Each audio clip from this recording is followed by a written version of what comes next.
उद्धव ठाकरे बोलतायत, आपण थेट पाहूयात. यांनी केला त्याच्याबद्दल एक SIT नेमा आणि कोणाला नेमकी फाशी दिली हे लोकांना कळू द्या. ठीक आहे.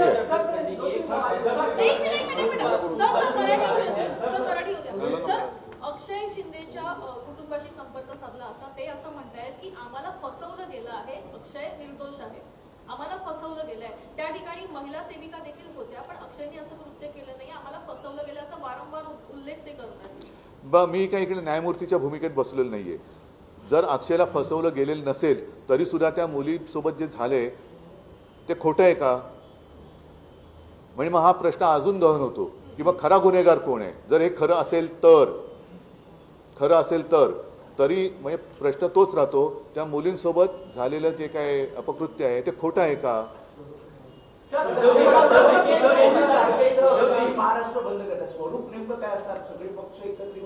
मी सगळ्या नागरिकांना आवाहन करतोय, सर्व नागरिक, कारण केवळ राजकीय पक्षांच्याच मुली किंवा मुलं शाळेत शिकतात असं नाहीये.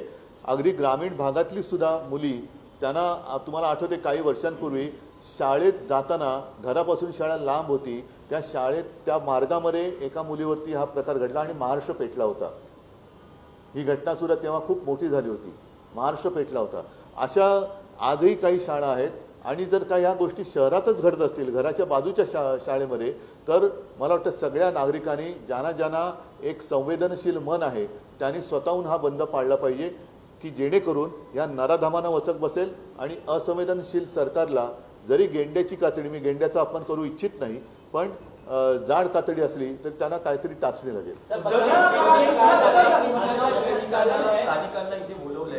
नाही, त्यांनी आज भेटायला, आता त्यांनी मला आज येऊन भेटायची इच्छा व्यक्त केली. मी जरूर जाईन, पण आता त्या कुटुंबियांना मी त्रास देऊ इच्छित नाही. पण मी जाईन जरूर जाईन, पण मी त्या कुटुंबियांना काही त्रास देऊ इच्छित नाही, कारण त्यांची मानसिकता आपण समजून घ्यायला पाहिजे. त्यांच्याबरोबर माझं बोलणं झालं, ह्या सगळ्या गोष्टी असतात, तर त्याच्याबद्दल मी काही जास्त बोलू इच्छित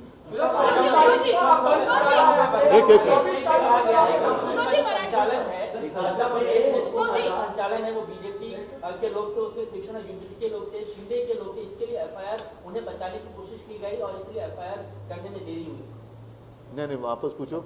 बदलापुर केस मामले में जो कहा गया, स्कूल का जो संचालन है उसमें बीजेपी के लोग शामिल थे, शिवसेना यूनिटी के लोग शामिल. मेरे कौन लोग थे? मेरे को नहीं. आपके पास जानकारी किसने दी?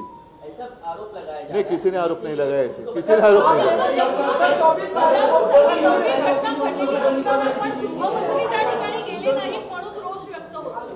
मी तेच सांगतोय परत, गृहमंत्री तर कोणतीच जबाबदारी घ्यायला तयार नाहीयेत. काही महिन्यांपूर्वी आमच्या अभिषेकची हत्या झाल्यानंतर त्यांचा आम्ही राजीनामा मागितला होता. त्यावेळेला ते अत्यंत निर्घुणपणाने बोलले होते की गाडीखाली कुत्रा आला तरी तुम्ही आमचा राजीनामा मागाल. तर ज्यांना आपल्या जनतेच्या जीवाची काळजी नाही, ती बेपर्वाई असणारे हे गृहमंत्री आहेत. दुसरे जॅकेटवाले गृहमंत्री सुद्धा कुठे फिरतात माहिती नाही, आणि आमचे घटनाबाह्य तर काय ढोल पिटत फिरतातच आहेत. त्याच्यामुळे या सगळ्यांना जमिनीवरचा आक्रोश हा कळला पाहिजे. म्हणून मी परत एकदा महाराष्ट्रातील तमाम जनतेला हात जोडून विनंती करतोय की कोणतेही राजकारण न आणता आपल्या घरातल्या मुलीबाळींचं रक्षण करण्यासाठी आता आपल्यालाच पुढे यावं लागेल, आणि त्याच्यासाठी आपण जागे आहोत. या विकृत नराधमांना दहशत बसवण्यासाठी, तक्रार न घेणाऱ्या पोलिसांना सुद्धा ताळ्यावर आणण्यासाठी, आणि शासन तर घालवलंच पाहिजे. तर त्याच्यासाठी आपण आता जागे व्हा आणि ही जाग आता जाऊ देऊ नका.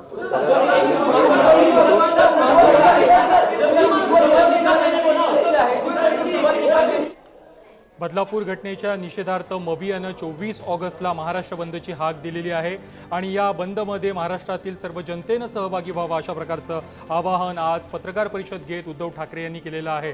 त्याचबरोबर सरकारवर देखील उद्धव ठाकरे यांनी हल्लाबोल केलेला आहे. बदलापूरमधील घटनेनंतर जनता रस्त्यावर उतरलेली असताना मुख्यमंत्री आणि उपमुख्यमंत्री कुठे होते अशा प्रकारचा सवाल उद्धव ठाकरे यांनी केला आहे. खासकर लोगों में बहुत रोष है, गुस्सा है, जो हमने बदलापुर में उस दिन भी देखा और अभी भी लोगों में गुस्सा है. लेकिन सरकार जो है, सरकार की ओर से, मुख्यमंत्री की ओर से राजनीतिकरण हो रहा है, इसलिए वो आरोप कर रहा है. क्या कहेंगे? जो भी घटना हुई है सिर्फ उसकी निंदा कर होने वाली बात नहीं है. हम देखते आ रहे हैं कई दिनों से. मैंने अभी जो मराठी न्यूज़पेपर में जो खबरें आई हैं पिछले कुछ दिनों से, ये घटना लगातार बढ़ती जा रही है. आज भी आते आते मैं ऑनलाइन पढ़ रहा था, ठाणे में ऐसा कुछ हुआ है. जहाँ हमारे जो घटनाबाजी मुख्यमंत्री जी है उन्हीं का वो थाना वहाँ रहते हैं वो। तो अब हमें चुप बैठना मतलब नामर्दानगी है, और जब भी ऐसी कोई आपत्ति होती है तो सारे लोग जाग जाते हैं, एक 2-4 दिन सारी बातें करते हैं और बाद में हमेशा के जैसे ठंडे हो जाते हैं। तो अब हमें ठंडे रहकर कुछ होने वाला नहीं है, और इसलिए मैं सारी महाराष्ट्र की जनता है जिसमें मेरी माँ बहनें सब कुछ सारे लोगों को मैं विनती कर रहा हूँ, आप लोगों के लिए, आपकी बच्ची है, आपकी बहन है, आपकी माँ है, उनकी सुरक्षा के लिए अब ये जो सरकार है हिल नहीं रही और राजनीति कर रही है, राजनीति के आरोप लगा रहे हैं। तो उनको उनकी जगह दिखाने के लिए 24 तारीख का जो बंद है, जैसे हमने कोरोना के साथ एक जंग छेड़ी थी और महाराष्ट्र एक परिवार जैसे उसके साथ लड़ा था, तो अब हम परिवार बनकर ही इस विकृति का सामना करेंगे। सर, लाडली बहना सरकार ने लाया हुआ है, लेकिन महिलाएं सुरक्षित नहीं है। सरकार मतलब जिस तरीके से योजना था पूरी तरीके से एक ढिंढोरा पीटा जाता है अगर आप, लेकिन महिलाएं सुरक्षित नहीं है। तो ऐसी योजना का सब कुछ को मतलब है लगता है। हमारे लिए तो सुरक्षित बहना इसी को प्राथमिकता है और रहेगी। और जिस तरीके से हमारी ये जो सरकार चल रही है और जिस तरीके से वो सरकार चला रहे हैं, इनको लगता है कि योजना हम डिक्लेयर कर दें, महिलाओं के खाते में आने वाले 1-2 महीने में अगर पैसा डाले तो सारे महिलाओं की वोट जो है वो मिलेंगे। ऐसे नहीं होगा। महिला सुरक्षा चाहती है, महिला सुरक्षा चाहती है और वो हम उनको दे देंगे। दो स्टेटमेंट को आप कैसे देखते हो? एक मुख्यमंत्री जब ये बोल रहे हैं कि जो प्रोटेस्ट बदलापुर में हुआ वो पॉलिटिकली मोटिवेटेड था, और प्रणीति शिंदे ये बोल रही है कि आग लगा रही थी। दो स्टेटमेंट। पहले जो आपने कहा, दुर्भाग्य है हमारे ये मुख्यमंत्री है, उनका जो स्टेटमेंट है इसमें राजनीति है, तो उनके मानसिकता विकृत है। जिस तरीके से ये जो दुष्कर्म किया है उसकी मानसिकता विकृति, वैसे इसमें राजनीति है ऐसे कहने वालों की मानसिकता भी विकृत है। और प्रणीति ने जो कहा है ये कब होता है, जब पूरे हम कहते कि पुलिस, ये जो बच्ची थी उसकी माँ और पिताजी वहां गए थे तो 10 घंटा 12 घंटा उनको ऐसे ही बेदखल किया गया था, उनकी कोई तकरार लेने के लिए तैयार नहीं था। और उसकी माँ तो गर्भवती है, अब वो हॉस्पिटल में उसको भर्ती किया गया, बुखार भी था, तेज बुखार था। सीधे रास्ते से अगर न्याय नहीं मिलता है तो लोगों की मानसिकता हो सकती है कि आग लगे तेरे जो कारोबार चल रहा है उसको, आग लागू तुझे कारभाराला। तो ये तो मानसिकता हो सकती है, और इसको अगर आप राजनीति कहते हैं तो ऐसे लोग विकृत है। क्या करू नाही, मला त्याच्याबद्दल काही म्हणायचं नाहीये।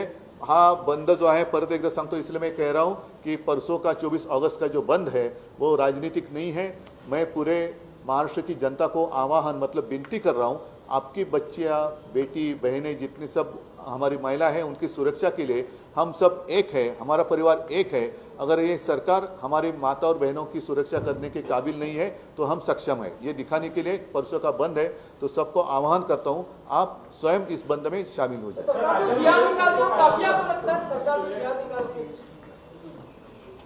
बदलापूरमधील अत्याचाराप्रकरणी राजकारण करणारे सत्ताधारी हे विकृत मानसिकतेचे आहेत, अशा प्रकारचा हल्लाबोल उद्धव ठाकरे यांनी केलेला आहे। तसेच 24 ऑगस्टला मवियानं महाराष्ट्र बंदची हाक देखील दिलेली आहे। महाराष्ट्रातील सर्व जनतेला या बंदमध्ये सहभागी होण्याचं आवाहन देखील उद्धव ठाकरे यांनी केलेलं आहे। हा राजकीय बंद नसून सर्वसामान्यांसाठी आणि महिलांच्या सक्षमीकरणासाठीचा हा बंद पुकारण्यात आलेला आहे। अत्याचाराविरोधातील हा बंद आहे, अशा प्रकारचं वक्तव्य उद्धव ठाकरेंनी केलं आहे।